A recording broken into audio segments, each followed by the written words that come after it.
की तो सबसे ज्यादा है। किसी भी बैंक में रखो, reserve bank of India guarantee देता है उसका, पैसा आपका सुरक्षित है। और फिर मैंने कहा अमेरिका आपको इंटरेस्ट कितना देता है? मुश्किल से 1.5%, 1.5%। हम भारतवासी आपको कम से कम 5%, 6%, 7% दे सकते हैं। हमारी कुछ कोऑपरेटिव बैंकें हैं वो 8% भी दे सकती हैं। आप लेके आओ, आपका पैसा यहां रखो, हमको जरूरत पड़ेगी तो हम वापरेंगे, नहीं तो आपको रेट ऑफ इंटरेस्ट तो दे ही देंगे। और वो पैसा अगर ये भारत में लाके रखें तो आप कल्पना कर सकते हैं कितना पैसा। एक शेख को मैंने पूछा कुवैत में, आपका कितना पैसा होगा अमेरिकी बैंकों में? उसने कहा मुझे मालूम नहीं है। तो मैंने कहा आपका एडवाइजर है? हाँ एडवाइजर है। उसका एडवाइजर एक सरदार जी है, कुवैत के शेख का एडवाइजर सरदार जी। मैंने पूछा ये शेख का साहब का कितना पैसा है? उसने कहा इसको नहीं मालूम है, मुझे मालूम है। मैंने कहा बताओ कितना? उसने कहा $3 ट्रिलियन। 1 ट्रिलियन 1000 बिलियन होता है, 1000 अरब, 3000 अरब डॉलर एक शेख का अमेरिका की बैंक में रखा हुआ है। मैंने कहा ये भारत में आ जाए तो उनका $3000 बिलियन भारत का फॉरेन रिजर्व तुरंत ऊपर चढ़ जाएगा। और भारत में अगर $3000 बिलियन फॉरेन रिजर्व हुआ तो रुपए की ताकत आप जानते कितनी होगी? रुपए की ताकत हो जाएगी 7-8 रुपए $1। और 6000 अरब डॉलर आ गया तो रुपए की ताकत हो जाएगी $1 $1। और अगर रुपया और डॉलर बराबर हुआ तो सारा विदेशी कर्ज बिना एक पैसा दिए चुक जाएगा, क्योंकि हमने विदेशी कर्ज लिया $1 44 रुपए के हिसाब से, फिर हो जाएगा $1 $1। तो लिया 44 गुना, देना है 1 ही गुना। तो बिना पैसा दिए विदेशी कर चुकता करेंगे। और क्या होगा? रुपया और डॉलर अगर 1-1 हो गया तो भारत में डीजल की कीमत होगी 40 पैसे लीटर, पेट्रोल की कीमत होगी 70 पैसे लीटर, रसोई का सिलेंडर मिलेगा LPG 10-12 रुपए में, हवाई जहाज से यात्रा करेंगे 300-400 रुपए में, नागपुर से दिल्ली, दिल्ली से अमेरिका जाना हो 1200 रुपए का टिकट आ जाएगा। आप कल्पना करिए।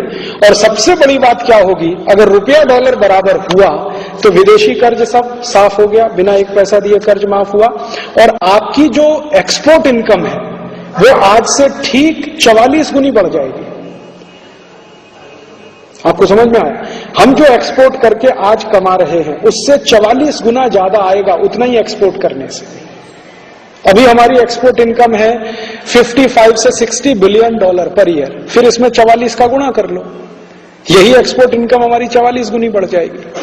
और अगर एक्सपोर्ट इनकम इतनी बढ़ी और इंपोर्ट का बिल 44 गुना कम हो जाएगा तो भारत सरप्लस कंट्री हो जाएगा। ट्रेड सरप्लस हुआ तो हम तो चीन को भी पछाड़ सकते हैं, अमेरिका तो हमारे लिए कुछ भी नहीं है, फिर हम तो दुनिया में सबसे ऊपर आ सकते हैं। तो एक छोटा सा काम हम करें। देखिए मुझे तो ऐसा लगता है कि कभी कभी क्या होता है कि बहुत सारे खराब परिस्थिति भी अच्छे रास्ते का निर्माण कर देते हैं। कई बार ऐसा होता है ना, बहुत घटाटोप अंधेरा हो जाए तो सवेरा जल्दी होता है। ये WTO में से मुझे एक रास्ता दिखाई दे रहा है, और वो रास्ता ये दिखाई दे रहा है कि हम भारत के लोग अगर लीडरशिप लें तो पूरे अफ्रीका और अरब देशों को एक कर सकते हैं, क्योंकि ये इस समय हमसे भी ज्यादा पीड़ित हैं WTO से। हमको जितनी मार पड़ेगी उससे ज्यादा अफ्रीका को पड़ेगी, और अरब देशों को उससे भी ज्यादा पड़ने वाली है, क्योंकि अरब देशों के सब नियम कायदे कानून WTO के विरोध में है। आपको मालूम है कोई भी अरब देश में जाकर अगर आप बिजनेस करें तो मेजॉरिटी इक्विटी आप नहीं रख सकते वहां, मेजॉरिटी इक्विटी उन्हीं की होती है। एक दूसरा, कोई भी अरब देश में बिजनेस करने के लिए एक लोकल पार्टनर रखना पड़ता है जो एक पैसे का भी इन्वेस्टमेंट नहीं करेगा और आपसे रॉयल्टी भी लेगा और बिजनेस का प्रॉफिट भी लेगा। सिर्फ आपको वो स्पॉन्सर कर रहा है, वीजा दिलवा रहा है, इसके लिए ही आपसे पैसा लेता है। जितने भी अरब देशों में भारतीय लोग बिजनेस करते हैं सबने स्लीपिंग पार्टनर्स बनाए हैं, माने जो पार्टनर्स होता रहता, कुछ करता नहीं है, टाइम पे आएगा पैसा लेके चला जाएगा, ना बिजनेस से कोई मतलब है ना आपके प्रॉफिट से। जितना आप कर रहे हैं वो सब आप करिए, मेहनत आप करिए, पैसा आप लगाइए, मैनेजमेंट आप करिए, हर महीने वो आ जाएगा अपना रॉयल्टी लेने। वो सब करते हैं ऐसे। और कोई भी अरब देश में आप प्रॉपर्टी ओन नहीं कर सकते, आपको मालूम है ये सब कानून है। ये सब कानून उनको बदलने पड़ेंगे WTO के कारण, तो उनको हमसे भी ज्यादा तकलीफ है। वो कह रहे हैं हमारी तो सब अरब प्रॉपर्टी इनके हाथ में चली जाएगी WTO के कारण, तो उनके दिल में आग हमसे ज्यादा है, और अफ्रीकी देशों में हमसे भी ज्यादा है। तो ये WTO के बहाने हम भारत के लोग चाहें तो एक लीडरशिप खड़ी कर सकते हैं दुनिया के सामने। और ये सब वही देश हैं जिन्होंने भारत के साइन करने के बाद साइन किया। हाँ, वो कहते थे ना भारत ने किया इसलिए हमने किया। इन सब देशों को हम इकट्ठा कर लें, और ऐसे देशों की संख्या 77-80 के आसपास है, ये अगर इकट्ठे हो गए तो हम एक नया संगठन बना सकते हैं, एक नया WTO बना सकते हैं, उसमें कुछ ऐसे एग्रीमेंट कर सकते हैं जो इसमें नहीं है, और ये देश मिलकर दुनिया को रूल कर सकते हैं या दुनिया को दिशा दे सकते हैं, क्योंकि इनके पास सब कुछ है।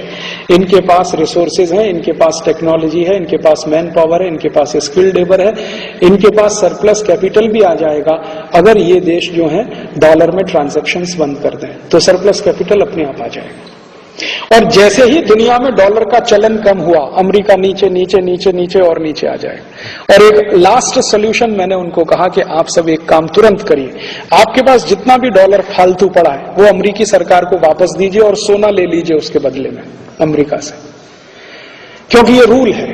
अगर हमारे पास 130 अरब डॉलर है, हम अमेरिका की बैंक को ये पूरा वापस करें तो अमेरिकी बैंक इसके लिए बाध्य है कि उतने का वो हमें सोना दे। हम 130 अरब डॉलर अमेरिकी बैंक को दे दें, कहा हमको सोना दे दो, हमें तुम्हारा डॉलर नहीं चाहिए, सोना चाहिए। और ऐसे ही दुनिया के 20-25 देश करें तो अमेरिका में इतना सोना नहीं है कि वो दे सके सबको, तो वो अपने आप ही अपने को बैंकरप्ट डिक्लेयर करेगा। और जिस दिन अमेरिका बैंकरप्ट हुआ, यूरोप भी उसके साथ डूबेगा, तब दुनिया के दूसरे देश ऊपर आ जाएंगे। पूरी दुनिया को बदला जा सकता है। ये हमारे लिए चुनौती भी है और ये हमारे लिए अवसर भी है।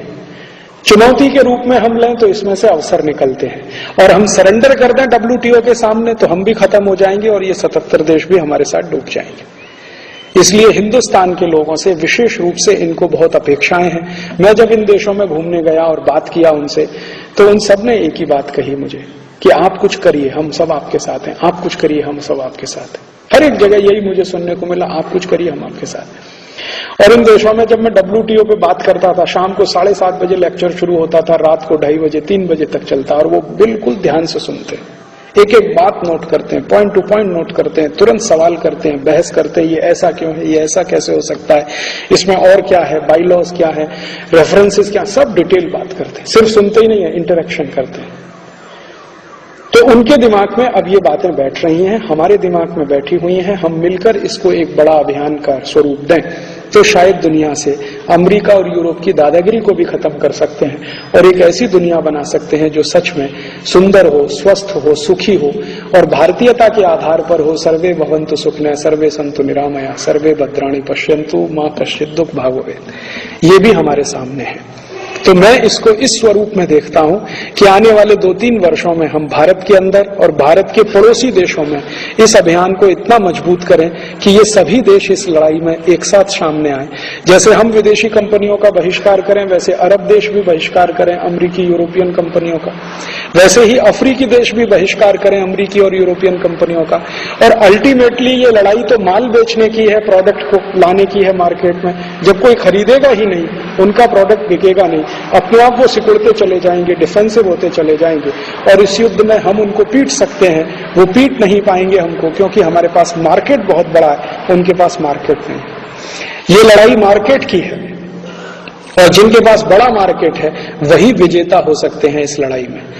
तो अगले 3 वर्ष हमने आजादी बचाओ आंदोलन की तरफ से यही अभियान घोषित किया है कि WTO को खत्म करो या तो, और ये जो गरीब देश हैं, हमारे पड़ोसी देश हैं, एशिया के, अफ्रीका के, जरूरत पड़े तो लैटिन अमेरिका के भी, इनके साथ दोस्ती बढ़ाओ, इनके साथ बिजनेस बढ़ाओ, इनके देशों को ज्यादा से ज्यादा प्रमोट करो कॉमन करेंसी के लिए, उनके कॉमन मार्केट के लिए। हम भी ऐसी ही कोशिश में शामिल हो जाएं तो आने वाले समय में पूरी दुनिया का नक्शा हम बदल सकते हैं। तो आपसे मैं विनम्र निवेदन करना चाहता हूं, वो ये कि आप आज से अपने जीवन में WTO के खिलाफ एक संकल्प करें। वो ये कि कोई भी विदेशी कंपनी भारत आती है, कोई भी सर्विस या माल देती है, हम उससे सर्विस लेंगे नहीं, उसका माल खरीदेंगे नहीं। और विदेशी कंपनियों को पहचानना अभी कोई बहुत मुश्किल नहीं है, अभी आसानी से आप उन्हें पहचान सकते हैं। दूसरा, भारत की सरकार किसी भी विदेशी कंपनी को किसी भी लिमिट पे जाके मदद करे, हम मदद करेंगे नहीं। हम भारतवासी ही उनकी मदद करना बंद कर दें, बहुत बड़ी ताकत है। आपको एक बार मैं घटना याद दिलाता हूं, अमेरिका ने भारत के ऊपर पाबंदी लगाई जब भारत के वैज्ञानिकों ने परमाणु विस्फोट का परीक्षण किया था। तो भारत में हमने एक अभियान चलाया कि अमेरिका को सबक सिखाने के लिए अमेरिकी बैंकों का बहिष्कार करो, अमेरिकी कंपनियों का बहिष्कार करो। भारत के 1-2 नहीं, हजारों लोगों ने सिटी बैंक ऑफ अमेरिका से अपना अकाउंट विथड्रॉ कर लिया, सिटी बैंक के कार्ड सरेंडर कर दिए, ANZ गिंडेस का कार्ड सरेंडर कर दिया और अमेरिका में घबराहट पैदा हो गई, और वो घबराहट ने अमेरिका की सरकार को मजबूर किया कि भारत के ऊपर से पाबंदी वापस लो, और उन्होंने लिया। माने हम चाहें तो अमेरिका को झुका सकते हैं, इतने कमजोर नहीं है हम, लेकिन ये झुकाना तभी संभव है जब समाज इसमें सामने आए। सरकार नहीं झुका सकती, सरकार की तो ताकत नहीं है, ताकत समाज के पास है। तो समाज को उठ के खड़े होने की जरूरत है। सरकार पीछे चले, समाज उसके आगे चले, समाज आंदोलन का नेतृत्व करे, सरकार उसके हिसाब से काम करे, ऐसी व्यवस्था हम बनाएं इस देश में। किसानों के बीच में जाएं और उनको एक ही बात कहें, भाई ऑर्गेनिक फार्मिंग करो, सेंद्रीय खेती करो, नैसर्गिक खेती करो, यूरिया DAP बंद करो। फिर इसमें जो प्रॉब्लम है उसके लिए हम समाधान ढूंढें। लोगों के पास जाएं और कहें विदेशी माल खरीदना बंद करो, विदेशी बैंकों में खाते रखना बंद करो, विदेशी बीमा कंपनियों से पॉलिसी लेना बंद करो। इस तरह के अभियान पूरे देश में चलाकर हम इस देश को WTO से बचा सकते हैं और एक ऐसा देश बना सकते हैं जो दुनिया को दिशा देगा और फिर से दुनिया को समृद्धशाली बनाने में मदद करेगा। इतना ही कहकर मैं आपका आभार व्यक्त करता हूं, आपने बड़े ध्यान से सुना, और आपसे एक पर्सनल अपील करता हूं कि ये विषय में हमने कुछ कैसेट्स बनाए हैं, CD बनाए हैं, ऑडियो CD, ऑडियो कैसेट्स, वो बाहर हैं स्टॉल में, आप ले जाइए। कोई भी CD और कैसेट पे मेरा कॉपीराइट नहीं है, सबको कॉपी करने का राइट है, क्योंकि हम मानते नहीं कि ज्ञान पर किसी का अधिकार होता है। ज्ञान तो सभी के लिए है। मैंने कहीं से ज्ञान लिया, आपको दिया, आपने मुझसे लिया, किसी और को दिया। तो आप CD कैसेट ले जाइए, ज्यादा से ज्यादा कॉपी करिए, लोगों को सुनने को दीजिए, सुनने के बाद दूसरों को सुनने को दीजिए, तो बहुत बड़ा अभियान चलेगा।